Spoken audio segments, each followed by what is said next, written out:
A beautiful old church in rural Iowa with a steeple 30 meters high. Can it be picked up and dragged across the rolling countryside without shattering into 1,000 pieces? Still looking good. You got 3 feet on that opposite side there. A fragile chapel nestling in a park in a city by the sea. Is she too frail to be uprooted? Heaven help the team entrusted with her move. I'm worried about going straight to hell. Both teams face hazards overhead. It can arc up to 6 feet, but you don't want to be touching anything on there right now. And on the road below. Needs to come to me just a little. 2 colossal churches. 2 teams with a mission to move them. 2 epic endeavors that will test the nerves of the people who dare to risk huge moves.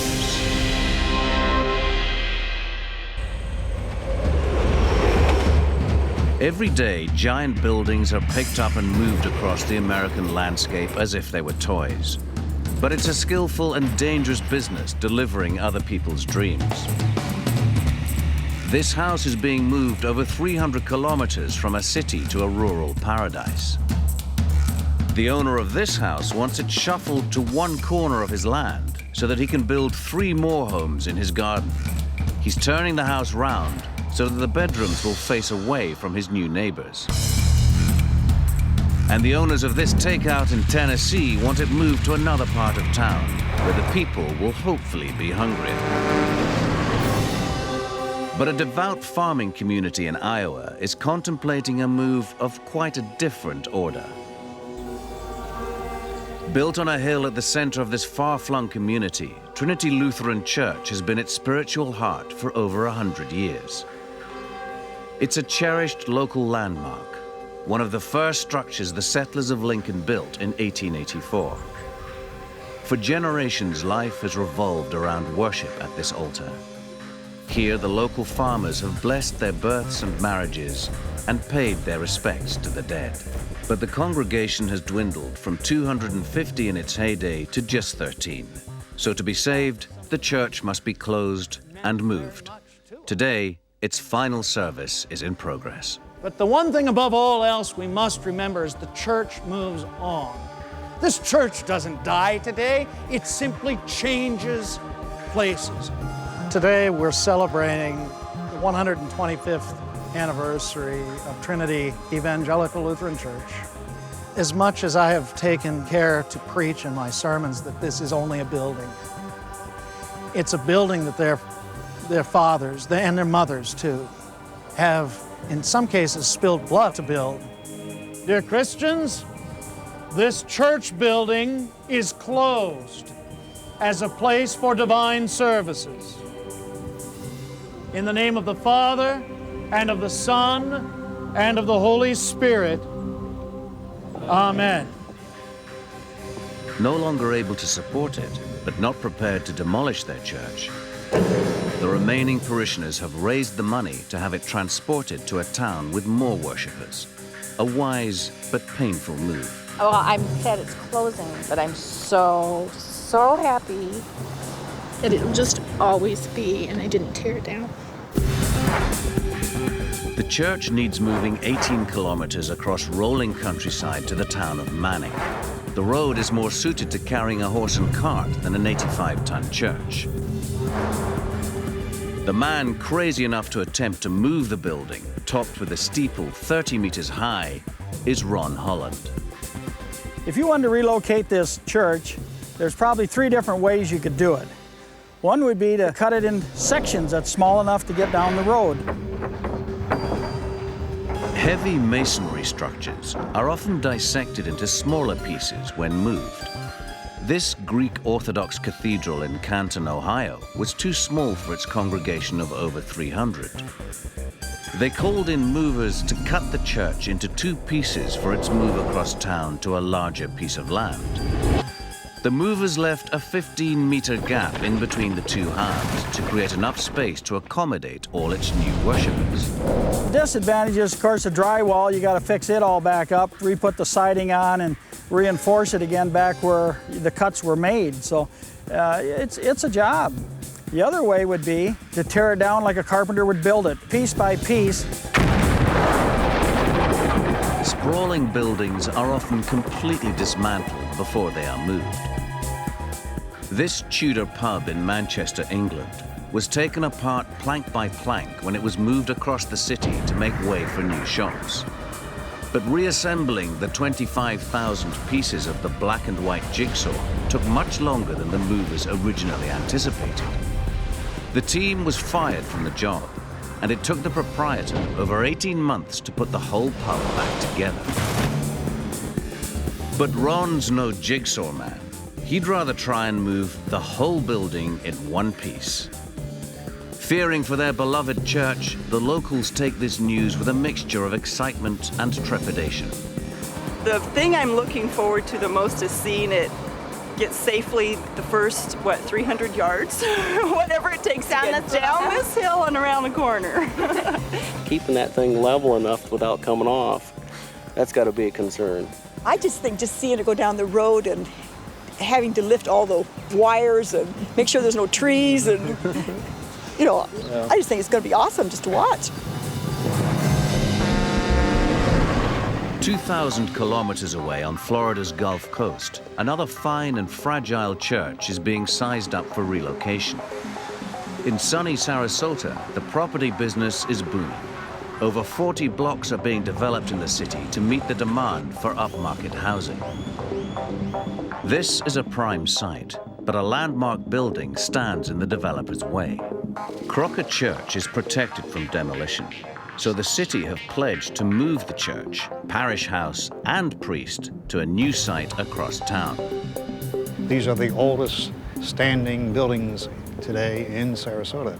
When we first came to this section of town in '95, there were drive-by shootings. No cabs would come into the area at night. And over the last 10 years, it has regentrified, and this is very prime property now. Father Nylon has trusted the work to experienced heavy hauler Brett Johnson. We've got just a couple of light cracks, but they were here before. See, there's one small hairline crack there. The far corner, see how it's separated? Brett knows there are always snags with protected buildings. This one is no exception. Usually, houses have partitions in them, and I wanted to come in and brace this. I wanted to X-brace it, but they wouldn't let me nail anything to the floor because of its historical significance. Without any partitions, you're carrying a big box. I mean, it's just with no structural integrity. Not only is the church more fragile than he thought, but the route both buildings must travel is packed with obstacles, old and new. No, I can't drive it straight out. We've got to go out to the north because that's an old historical graveyard. We can't go that way. We can't get down the street. We're on Florida Avenue here, they call this, but there's poles on each side of the street and we can't get between the poles. You see, or we'd have overhead lines in the way. The church is 20 meters long. This will make negotiating corners through over a kilometer of city streets extremely difficult. And somehow Brett will have to get both buildings onto Route 41, one of the main roads linking Sarasota to Miami. Blocking it would cause gridlock. Brett wants to dismantle the church to make the move easier, but fears the wood might splinter. The nails are old and it's got old, what they call heart pine, old Florida pine. They were virgin trees. And when you put nails in that and then the wood dries, you can't disassemble it and reassemble it. A more radical option would be to airlift the church across the city. You could take a helicopter and try and pick a structure up and fly it from lot to lot. And a helicopter will pick up a 100-ton tank because it's such a concentrated load. But if you try and hook a helicopter to a building like this, the rotor blast is counteracting what you're trying to pick up. Air forced down by the helicopter's rotors would push against the long expanse of roof, making liftoff difficult. So Brett's only option is to try to squeeze the church through the city intact. The project is fraught with difficulty. The triangular porch at the front of the church is supported by 4 columns firmly anchored into the ground. If Brett attempts to lift the church with the columns in place, they could drag the porch off the building. So he plans to take the columns out and replace them with T-braces secured to the top of the lifting beams. These will ensure that the forces are equally distributed when he lifts the building.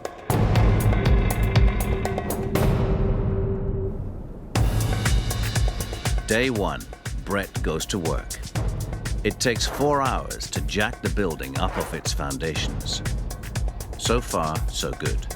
Really, we're at about 20 inches, it looks like now. We only need a little over 30 to put our wheels in, so this one more push-up and we'll be ready for wheels then.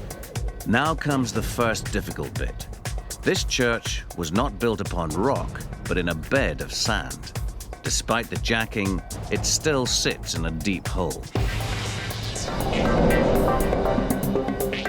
In theory, the best way of dragging it out would be to lay down a road of wooden planks in line with its entrance and pull it straight out.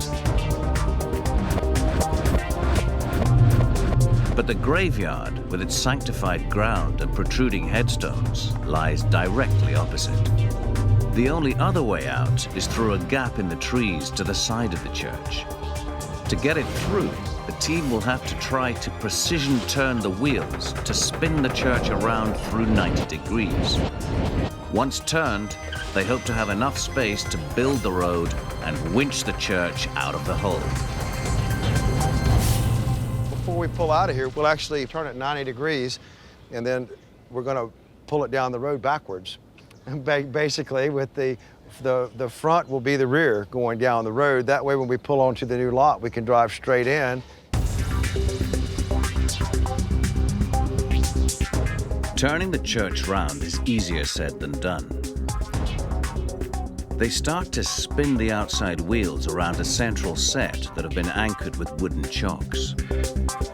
It takes an hour to rotate the church through 2 meters. They daren't go any faster. The wheels could veer off onto the uneven sandy ground and sink. After 8 hours, Brett is pleased with his progress. We're coming up a pretty hard incline. It's almost up out of the hole, we call it. You know, you start with a house in the hole, we're bringing it up, so it's just about to come up the hill there now. Before the final pull, they savage the neighbor's fence and trees to clear the route in front of them. They take the strain. And finally, up it comes out of the hole. But now the real problems start. Brett thinks the steeple may be too fragile for the trip across the city. Back in Iowa, Ron Holland is contemplating how his team is going to lift and shift their 85-ton church. They've ordered 14 steel beams that they will use to construct a rig to lift the church off its foundations and slide it to the roadside. But this building presents particular problems. The church is not evenly balanced. The front has the steeple, the organ, and a balcony, and is much heavier than the rear altar end. Furthermore, the floor is raked at an angle so that worshippers at the back can see the altar. If they were to raise the church up unevenly, the steeple could exert fatal pressure on the walls and roof. To compensate for this, they'll have to set the steel lifting beams underneath the church at exactly the right angle with the ground to create a wedge, so that when the jacks are operated, the church lifts evenly. You know, the floor's angled down like most churches. You know, when you walk on the inside of a church, it goes down about 3 foot to the front. And that's what makes it hard for us to be able to shim it all at the same, so we're lifting all at the same time. We have to shim that 3 feet compared to the other end, hardly any at all. Inside the church, there's another problem. The haulers are unsure whether the ornate stained glass windows will survive the road trip, but they are reluctant to remove them. The problem is that the church is so long that its thin walls will bend and twist en route, which will put pressure on the glass. Traditional plate glass windows are often taken out of buildings before they are moved. It's recognized they won't survive the snaky undulations of a rough journey.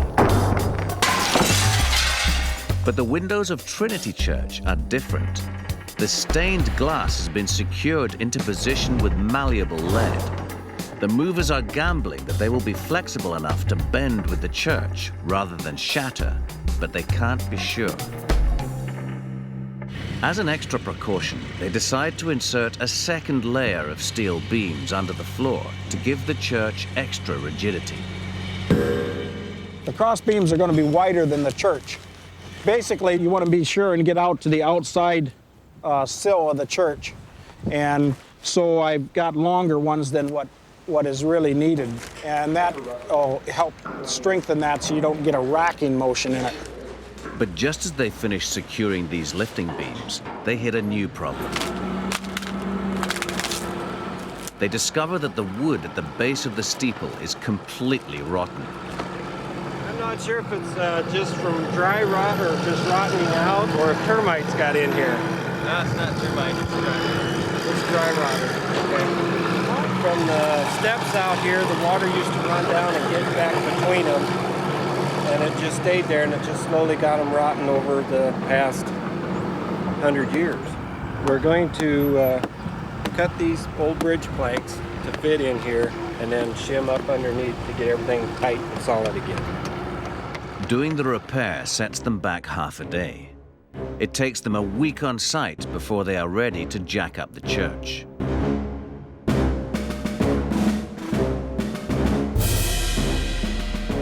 Over the course of the day, the church rises up 2 meters into the air. But now it gets more difficult. How to slide the church sideways through the air onto firm ground to the point where a truck can pick her up. First, they must build 3 piers or cribs to support 3 super strong steel beams for the church to slide across. Each beam is 17 meters long and must be perfectly aligned with its neighbor. We're measuring the distance from the last beam to this front beam so that the beams are straight, so the church sits straight on the beams, not crooked. We like it flat, level, so that way it won't roll back or forward when we're pulling it. But how will they actually slide the 85-ton church across such narrow beams? The answer is to use a special set of wheels. It's called a heavy haul skate, and it's going to roll the church from there over to these cribs here. It's a little heavy, so give me just a second here. It's real heavy, it weighs about 200 pounds. And these will go on each crib that we built underneath there. One to the far crib, and one to this crib. And then we're gonna make sure these are nice and square, even, off each edge of this beam. This is what's supposed to happen. 2 sets of rollers will be placed under the church on each beam. 2 trucks positioned at the side of the church will then winch the front and rear simultaneously. It's critical that both ends of the church roll at exactly the same speed to keep the building at a perfect right angle to the beams. But it won't be easy. The front steeple end of the church is much heavier than the rear. If the back travels faster than the front, the rollers could run loose and the church would slide off the rig. It's a lot of weight gonna be coming this way. They set the church rolling, but immediately their worst fears are realized. Better hold up, Bernie. I'm still moving this way. Everything's heading that direction. The rear of the church starts to roll, but the front with the heavy steeple is refusing to budge. This makes the rear rollers career off towards the very edge of their beam. They must reset the rollers at the center of the beam, or the church could fall off the rig. Some hopeful hits with a 10-pound hammer aren't going to make much impact on the 12-ton steeple overhead. It takes 2 hours to get the jacks out and reposition the rollers by hand. Eventually, they're ready for another go. The winches take the strain, and this time, the miracle happens. The steeple keeps pace with the rest of the church, and Trinity rides gracefully through the air across the rig.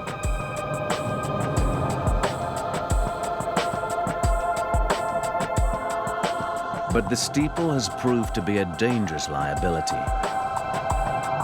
They are not sure they can risk moving such an unbalanced load across rough country roads unless they cut it off.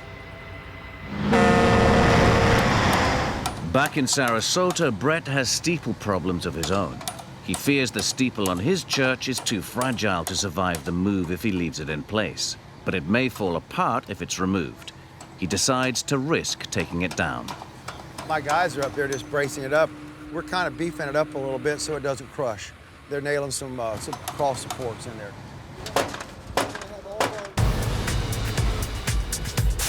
Brett thinks the safest way to lift the steeple off intact will be to use a crane. He plans to thread 2 straps underneath its base and then to hoist it vertically off the roof. But its base is weak, and its decorative louvered sides are equally flimsy. If left unbraced, the force of lifting could rip through the base and destroy the tower. So Brett's team must build a rigid platform around the tower's base. This spreads the lifting force across a larger area and protects the steeple. But once off the roof, Brett knows the 6-meter tower will be dangerously unstable and could fall out of the rig. The only way to reach and secure the top of the tower would be to fly a man up there on a wire and lower him down using the crane. He could then wrap a belt around the tower whilst ensuring that the main lifting straps are kept vertical. In theory, the tower could then be gently lifted to the ground. Preparing to fly is rigger Andrew Goodman. And in theory, we are secure. In theory.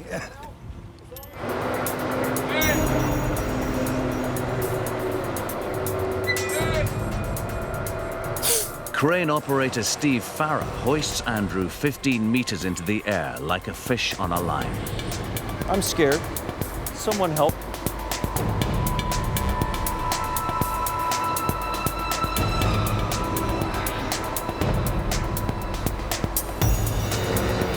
Then he gently lowers Andrew down behind the crucifix to avoid tangling his ropes or impaling him on the cross.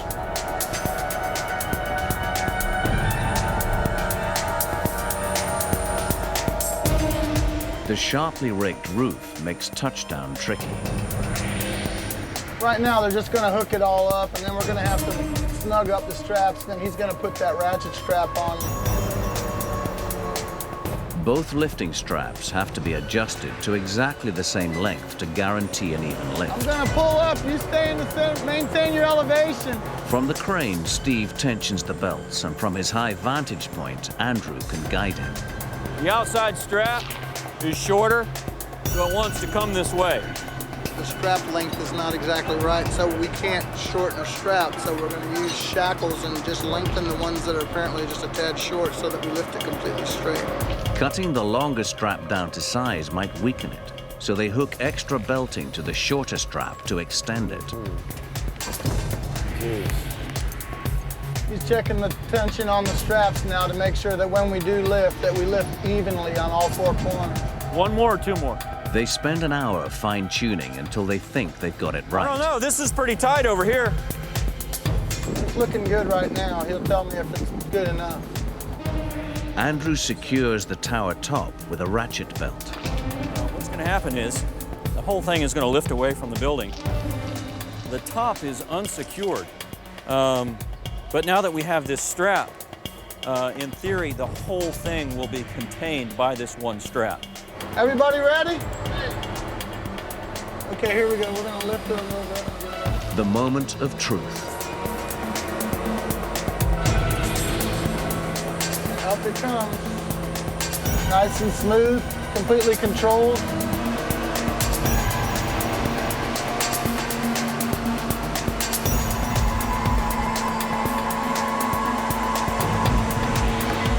Steve handles the steeple as gently as a crate of eggs. It was good. It went real well. We didn't crush anything, did we? I like that. We need to pick it up. They forgot to leave it for the straps. You need a bar, Jesse? And now for the parish house. Andrew's first job, to remove the cross from its roof, has him feeling distinctly uneasy.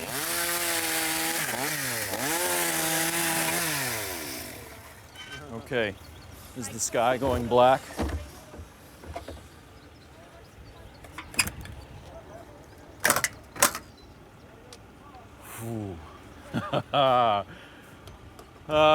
Okay. Please forgive me.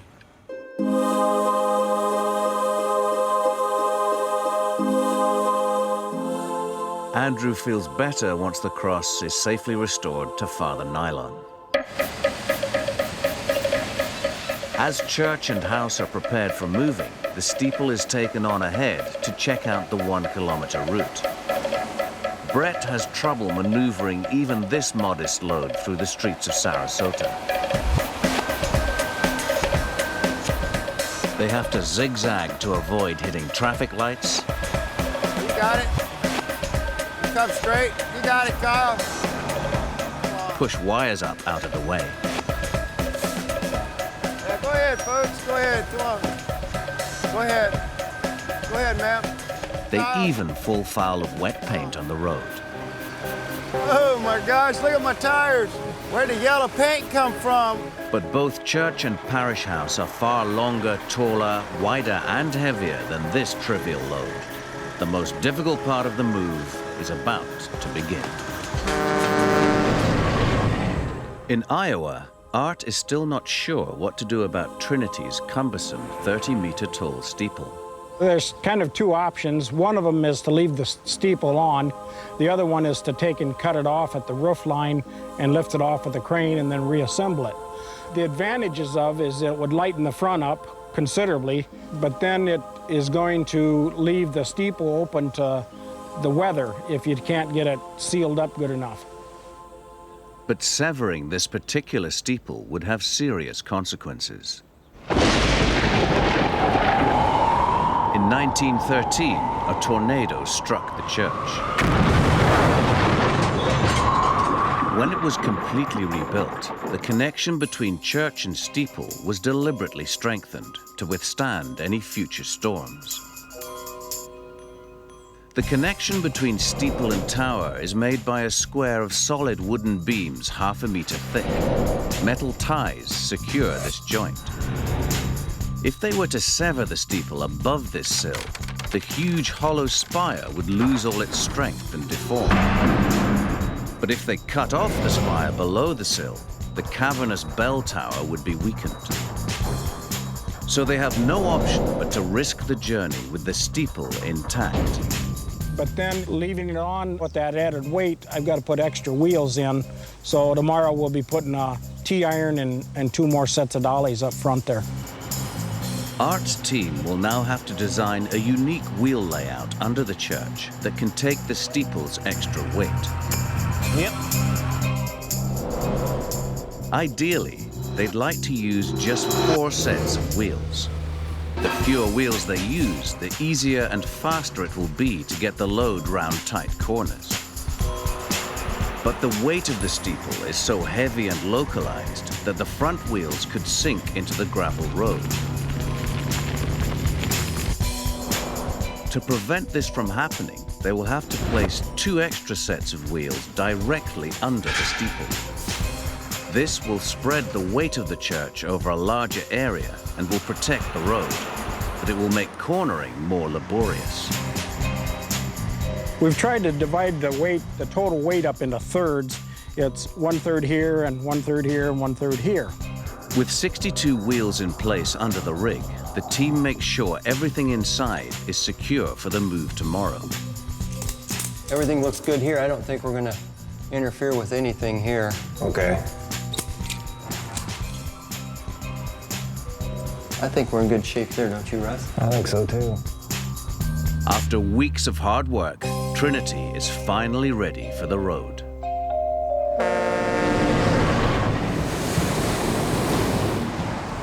Tonight's the night for Brett in Sarasota. He's been told he'll have to move his 2 buildings in the middle of the night to avoid jamming up the city roads.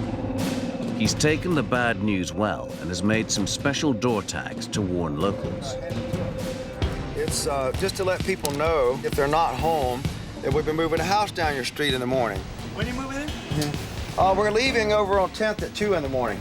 Super, I can guarantee my wife I'll be on church on time. Oh, there you go.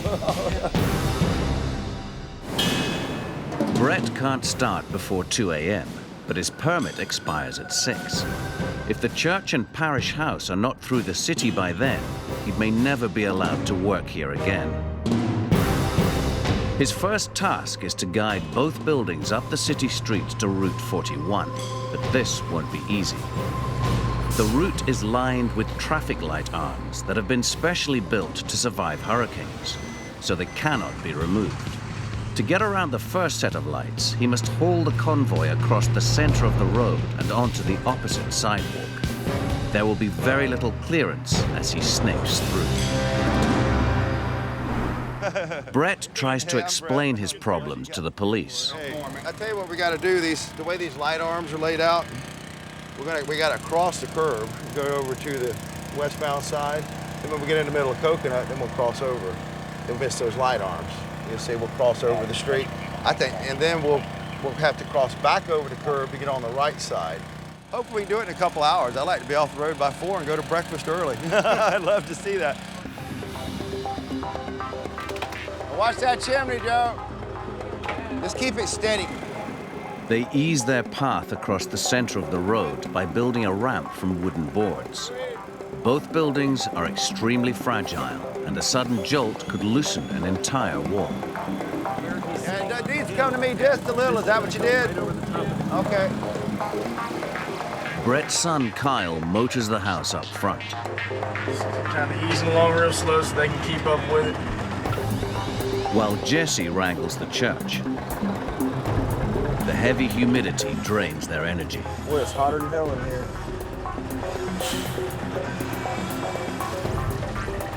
Chimney's sticking up pretty far.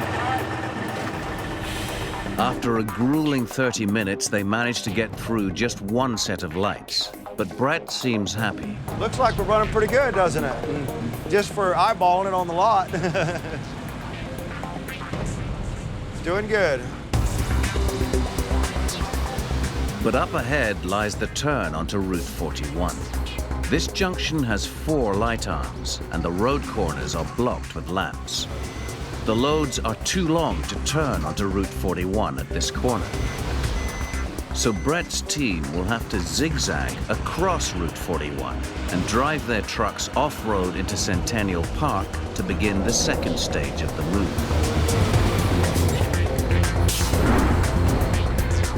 It's 3 a.m., and as the convoy crawls up to the junction, Brett has a new worry. He now thinks the church may be too long to shoot the gap. Church is about 65 foot, so we don't have a whole lot of maneuvering room there when we cross over. We're gonna have to jump up on the curb here. All right, on the right side? All right. To make sure we miss that arm.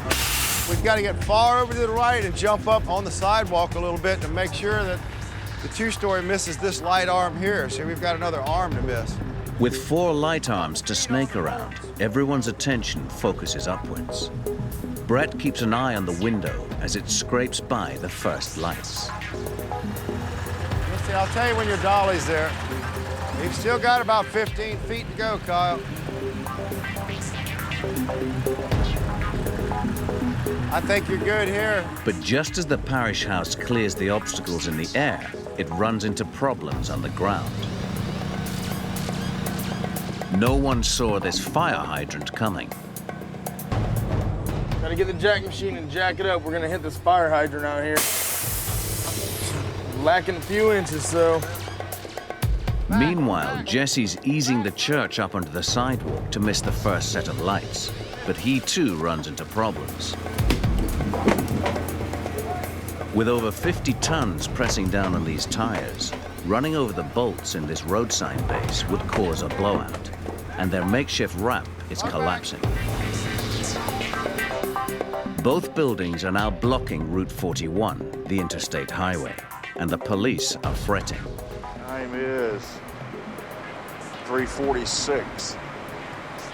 So what, 15 minutes they've moved it 5 feet. With time pressing, Brett races in the jacking machine to raise the house away from the hydrant. Lines up to the dolly. We can push it up and get over the fire hydrant.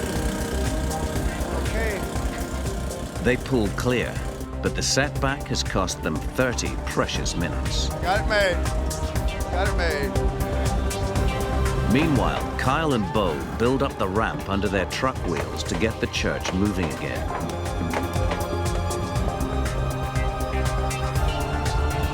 Come on, starting to turn now. We're gonna make it. With both buildings rolling free, they complete the zigzag across the 41 and pull into Centennial Park. They've made it halfway, but now have just under 2 hours left to complete their journey.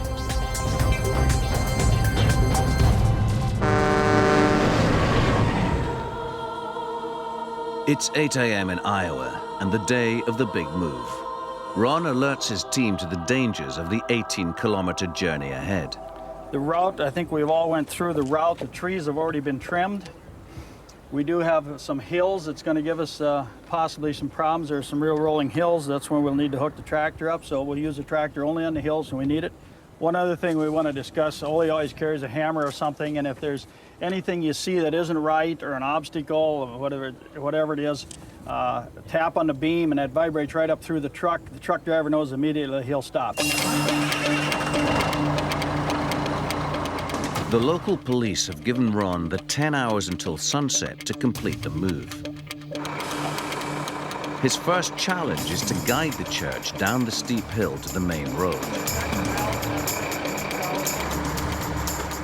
It's a tight squeeze past the electric pylons lining both sides of the road. The church roof and steeple are topped with steel, and Ernie's particularly worried about the danger they pose. You wouldn't want to touch any part of that church right now. Why not? Because it could be energized from that pole, even without touching. It can arc up to 6 feet. It'll energize that church, any part of it, even the wood. So you don't want to be touching anything on there right now. Not when we're that close. They creep down the slope at a snail's pace.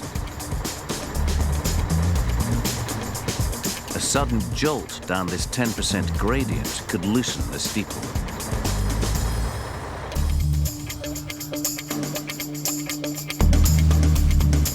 They make it to the main road without incident. Here, the road turns sharply to the left. Ron now has to work out the best way of steering his unwieldy cargo around the corner. I'm thinking we should keep the truck over close to that graph, but not so far that you're going to slide either, aren't you, know? Because it might be hard to back this thing up the hill. To help keep the church on course, the rear wheels are connected by a steel spacer bar. It's tensioned precisely, allowing enough give for the wheels to follow the direction of the truck without veering off course. But the corners of the road are too tight for the wheels to get round with the spacer bar in place. So at each junction, they must be disconnected. They loosen the chains locking the wheels together and turn them round by hand through a tighter arc. With the wheels free steering, they can make much sharper turns. But the team must be vigilant. If the wheels spin too far, they will become difficult to realign once round the corner.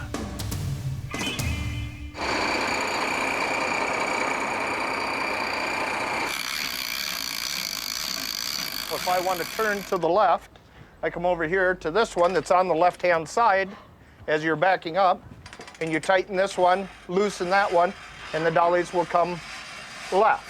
If you want to go right, it's just reversed. You go over there, tighten that one, loosen this one, and it will steer. So you can steer the back end.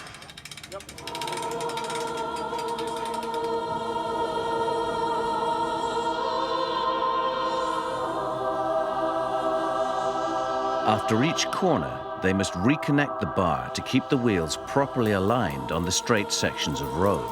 You want them chained up tight or just No, chained? just like we are. I think that'll be good enough.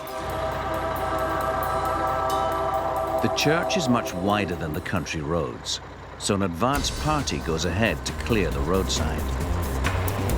They haul road signs clear of the steelwork protruding under the church. Watch your windows, guys. Tighter. Of course. Oh! They take no prisoners. Trees that stand in their way are totaled. Everybody might want to move. They're going to push the tree this way, okay? 20 hours of filming. Double check. A crew of 12 electricians stand by to cut any offending wires clear of the steeple. Close out this line for you guys to get under. It's critical they keep the church level, or the steeple could work itself loose away from the main structure. The hydraulic wheels automatically compensate for small bumps and dips, but they must stop at steeply banked corners to level the load precisely. We're on 3 points, so it'll follow the terrain of the road because the ground is never flat, you know, so it's got to be, the church is staying flat, so it'll lean, it'll follow the terrain of the ground up the hills, down the hills, the side a little bit, to the other side a little bit, yeah.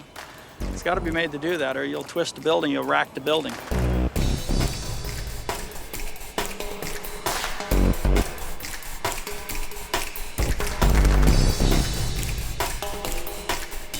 An hour into the journey, they come to a halt at the foot of the first major hill.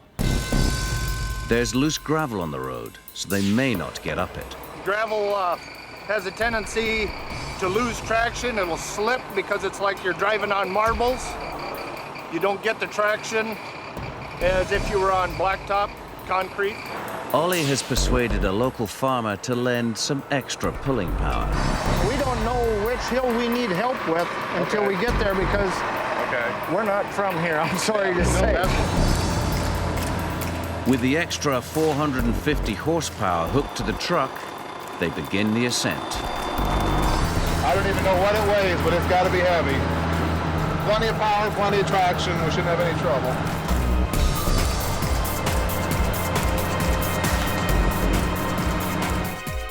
Once back on the flat roads, they pick up speed. It takes the whole morning to reach the halfway mark, but they'll have to do better than this if they're going to deliver the church on time. In Sarasota, Brett's church and parish house are still stuck in the park, waiting to get onto Route 41. He's 2 hours away from violating the terms of his permit, and there's a worrying problem under his feet. There's a big storm drain that goes under here, and it's right under that sidewall, so all the water drains through here. There's no direct exit from Centennial Park onto Route 41. Their only option is to drive over the ditch and sidewalk onto the road. But directly under the sidewalk is a network of hollow storm drains used to channel floodwater away from the city. If they were to drive the 50-ton church and parish house over this path, there's a risk the drains could collapse under their weight. So they will have to build a reinforced road over the sidewalk from steel plates. This will spread the load over a larger area and will make the journey across the ditch smoother. Right there. They start to lay the plates down, but each weighs over half a ton, and it all takes valuable time. The trucks finally roll down onto Route 41 with just 90 minutes to go before their road permit expires. If we get on 12th, we're gonna be home free then. No, I'll feel better to get off the state road. Okay. We've got till 6. What, we got 4:30 now?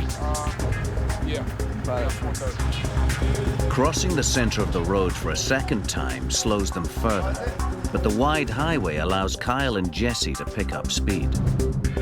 They keep both the buildings close together as they shuffle up the highway. 4:48, it's 10 till. We've got an hour now. We've gotten through most of our obstacles. We just got this, man, it's gonna be a pretty hard turn on the 12th. They reach their highway exit at 5 a.m., but the turnoff is sharp and their slow progress is worrying the police. It's 5 o'clock. And they're not done. It takes 30 minutes to haul the house clear of the highway and onto the side road, but the church is still behind. The morning traffic is building up and the police are having to direct cars away from the highway they're blocking.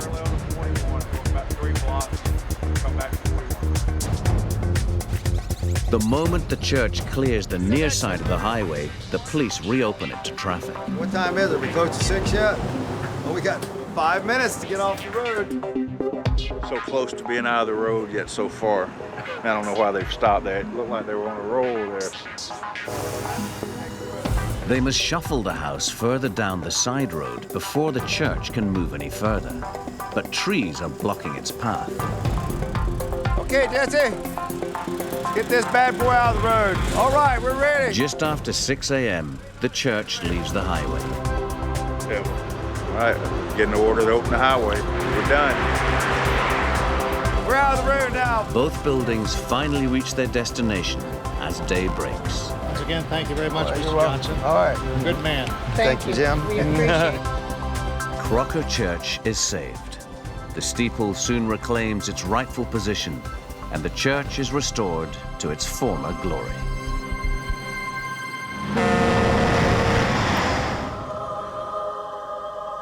It's 1 p.m. in Iowa, and Trinity is on a roll.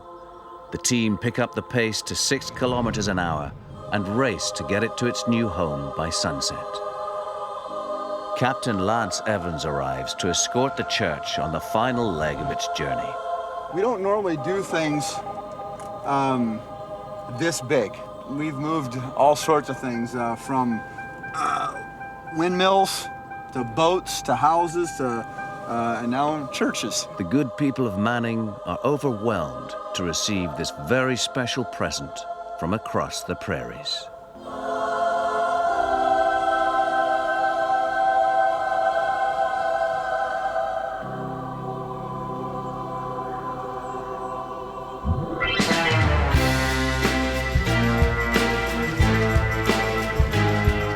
I've never seen something this big go across my house before. This is just fantastic to move that big thing.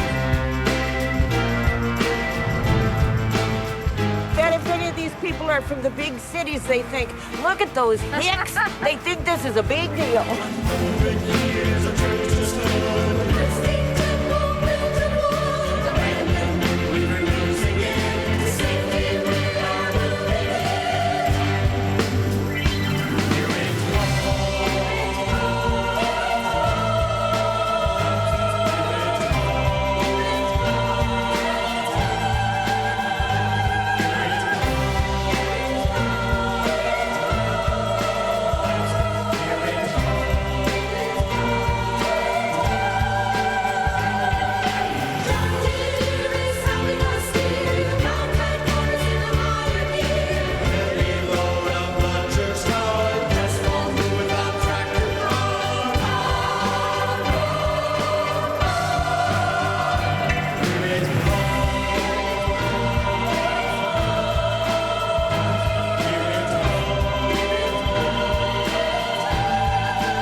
We're going to attempt to go over the bridge, which is going to be the interesting part of the whole turn. Still looking good. You got 3 feet on that opposite side there.